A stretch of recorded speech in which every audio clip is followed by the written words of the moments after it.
ಬಸವ ಜಯಂತಿ ಹಾಗೆ ಡಾಕ್ಟರ್ ರಾಜ್ಕುಮಾರ್ ಅವ್ರ ಬಗ್ಗೆ ನಾನು ಯಾವಾಗ್ಲೂ ಹೇಳ್ತಾ ಇರ್ತೀನಿ. ನಮ್ಮ ಮನೇಲಿ ನಮ್ಮ ತಾಯಿ ತುಂಬಾ ದೊಡ್ಡ ಫ್ಯಾನ್ ಡಾಕ್ಟರ್ ರಾಜ್ಕುಮಾರ್ ಅವ್ರದ್ದು. ನಾನೇನೋ ಸೂಪರ್ ಕಷ್ಟಪಟ್ಟು ಬಂದಿದ್ದೀನಿ, ನಾನು ಬಹಳ ಗ್ರೇಟ್ ಆಕ್ಟರ್ ಅನ್ನೋ ಫೀಲಿಂಗ್ ಅಲ್ಲಿ ನಾನು ಇರ್ತೀನಿ.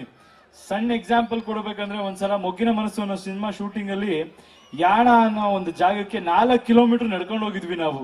ನಾನು ಮನೆಗೆ ಬಂದ್ಬಿಟ್ಟು ಹೇಳಿದೆ, ಅಮ್ಮ 4 ಕಿಲೋಮೀಟರ್ ನಾನು ಇವತ್ತು ನಡ್ಕೊಂಡು ಹೋಗಿ ಶೂಟಿಂಗ್ ಮಾಡ್ಕೊಂಡ್ ಬಂದಿದ್ದೀನಿ, ಎಷ್ಟು ಕಷ್ಟಪಡ್ತಿದ್ದೀನಿ ನಾನು ಅಂತ.